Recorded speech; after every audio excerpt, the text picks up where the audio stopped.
Hi guys, and welcome to a new episode. I'm laughing right now because I just finished recording this episode, and then when I checked my laptop, I realized that I forgot to hit the record button. So I've been talking for 20 minutes less, 15 minutes by myself. So here we go again. Yeah, these things happen. But today we are tackling episode 5. After today's video, we are halfway through this marathon, and although today's video is going to be quite short, just like kind of touching a little bit on this subject, not going in much details because I am not trained to be able to give professional opinions. It's just basically sharing a little bit from the truth that I grasped and truth that set me free, really. As you saw from the title, today we are talking about some consequences or the way that the abuse affects, or the way that a person, an adult, is affected by the abuse that he suffered as a child. When I grasped this first concept that I'm going to talk about, it got a lot of healing. I received a lot of healing because I carried a lot of shame and guilt and responsibility that was not mine to carry. And I carried it with me for a lot of years. As I said, I think in the first video, and maybe I mentioned it here and there, I have no memories from my first years of life. My first conscious memory is around the age of 7, where I remember that we moved house from where we lived to where my parents still live today. And it's kind of my first vivid full-on memory. It's my earliest memory, 7, which is quite late. I don't have any types of memory. I don't even have the good ones from that period of time. I only have flashbacks from an earlier age. That's how I can pinpoint that the abuse in my childhood started when I was about 3 or 4 years old, because I have flashbacks from that time, but I do not have full-on memories. This is one of the consequences that happened. It was a way that my brain chose to cope with the abuse it went through. As I said in previous videos, up to about the age of 10, 11, I did not know that what was happening to me was bad. I did not fully understand or fully grasp the gravity of what was happening to me. But still, the conscious that God puts in us, and I'm going to underline this over and over again, the conscious that God put in us was activated and it was alive. And my brain perceived that something was wrong, just my mind did not know how to get that perception at that age.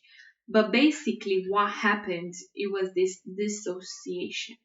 Now, I'm not sure if the technical term is correct or fully or technically correct, but I will explain it throughout my experience. So don't take it as a diagnosis, this video is just purely informative and purely sharing my own journey. So basically what happens in this dissociation is for you to be able to survive, your brain dissociates, as if it's treating this abusive episode as if it's happening to somebody else. And obviously I do not remember from that period as a child, but I do know and I do remember the 2 molestation episodes that happened in that relationship with this guy as a teenager, young woman, girl, if you will, young adult. The studies show, and this is proven, that a woman or a person that went through an abuse as a child, it's much more likely in later years as an adult to be a victim of rape. Why? Why are these studies able to show it, or why is it more likely to happen? What happens basically is this woman, let's say it's a woman, and she walks in the middle of the night, which first of all, she should not walk in the middle of the night alone in a park. But there are some like boundaries that she sort of doesn't put around herself. But let's say it's dark outside and she walks through a park and she hears a person behind getting closer. The normal instinct in a healthy person, put it like this, or through in a person that did not go through abuse as a child, is the instincts of fight or flight get activated. So the normal instinct will be to try and run and scream for help, or both in the same time. Whereas to a person that suffered as abuse as a child, these instincts don't get activated anymore.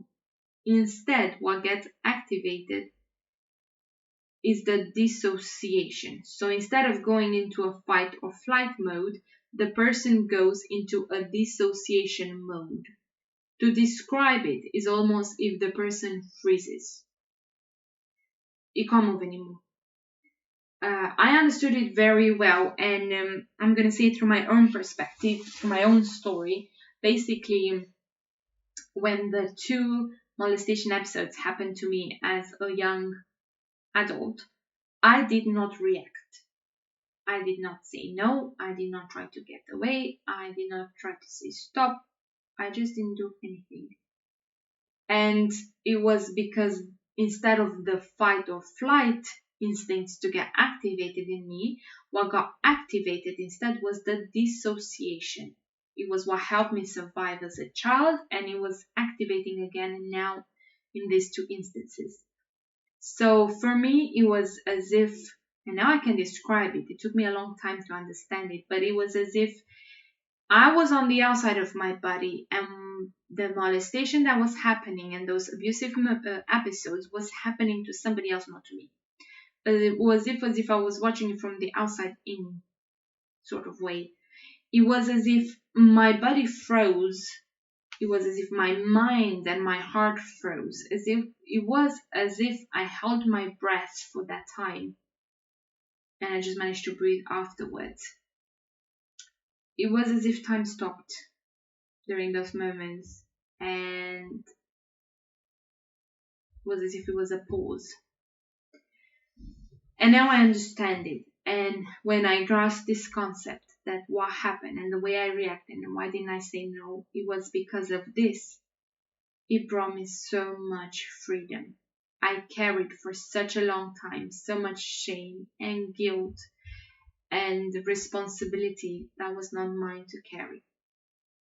I finally understood and accepted that I reacted the way I reacted because my brain was basically affected through the abuse that I suffered as a child.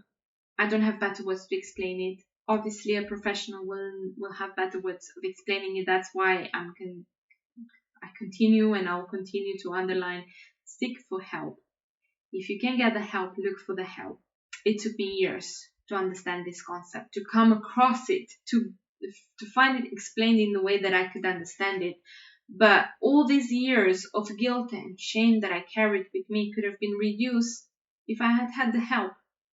So please search and look for a counselor, a Christian counselor that could help you and walk through this. I did mention that I had some counseling session in IBTI, in the Bible College, and they helped me so much. But we didn't go into a deeper level just because it was the context and I left school and so much happening. But I'm sure that if we would have had the time to go deeper, I would have grasped this concept a lot earlier, and all these years of carrying the shame and the guilt could have been reduced. Another consequence, if you will, of somebody who went through abuse, whether as a child or later in life, is to minimize the abuse that happened to the person, to minimize the trauma. Is basically a coping mechanism, is a way the victim chooses to survive by minimizing what happened. And you might hear a person say, yeah, but what happened to me was bad, but it wasn't as bad, it could have been a lot worse. And I did that for years, talking to Sam about, walking and talking about everything that happened to me. I always used to say, and often I used to say, but yeah, it was bad what happened to me, but you know what? It could have been a lot worse. There are cases where the abuser is the father or the grandfather or the brother, and my heart goes out to the victims that were abused by their parents or siblings or grandparents. I can't even begin to imagine the damage that was done to your heart if you went through something like this. And I can only pray. I can only pray for you, and that God will help you walk and start this process of healing, which will definitely not be easy for you, but so much worth it. But going back to minimizing, I used to minimize. And it's true, yes, it would have been a lot worse if it would have been the abuser would have been my father or my brother or my grandfather, but that does not make it any less important, if you will, or any less of a big issue. It still messed me up big time. But this is one of the surviving mechanism of a victim. So if somebody maybe shares a story with you and tells you, it was bad, but it wasn't as bad as, just try to dig a little bit more in.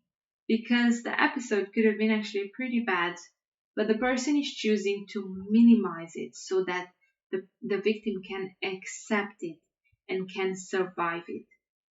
What I realized in my life that happened is, as I walked through healing, I started grasping the gravity of what happened to me.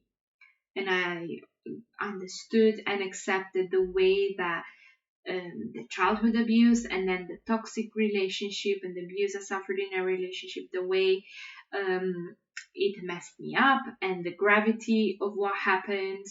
But this took time. And then a final and last consequence, if you will, that I want to mention in today's episode is that there are victims that go through really, really bad abuse physically and or sexually, and they actually get to suffer from total amnesia. The abuse is so bad, and the violence and the whole trauma, it's so big that the body chooses to completely kind of block it and almost erase it from the brain, and that part of the brain chooses to shut itself down, and then the person suffers from amnesia and he can't even remember anything from the abusive episodes. That's just the way they survived it. And there's people that get diagnosed with schizophrenia, or they get diagnosed with bipolar or any other. And I'm not here to judge. My heart goes out to the victims that were so badly abused and messed up that they get to suffer for, in a way I'm saying, because there is healing, there is restoration, and God can do miraculous things, but they get to have all this diagnosis and all this pain and all these consequences because of somebody else's wrongdoing towards them.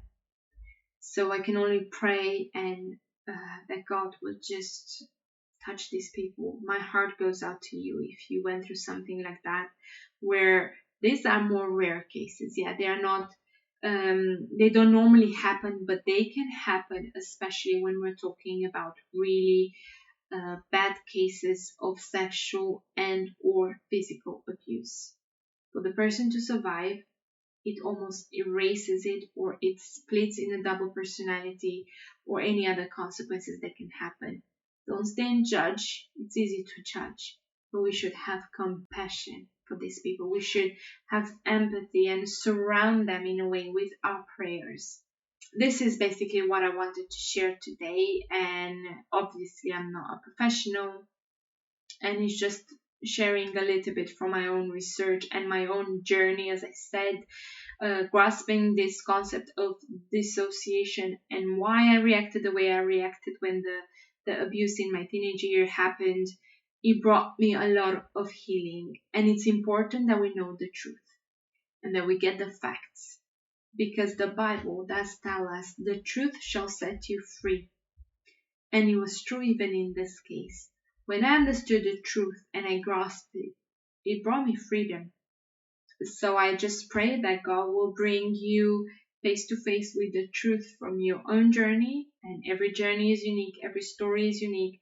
But I just pray that God will bring you face to face with the truth, because the truth will set you free. I thank you for staying until the end. Please do like, subscribe if you haven't subscribed already, and click the bell button if you haven't already, so that you know next time I'll post another video. I would love to hear from you, whether in the comment section if it's working. If not, I'll wait for you on Instagram and Facebook. I'll leave the links down below. But I would really love to hear from you on today's subject as well. What's your opinion? What you think about it? Maybe there's other things that you found out through your own journey and I didn't know yet, or I didn't get to that point yet. But I just pray God's blessing over you, and I'll see you next time, guys. Be blessed. Bye.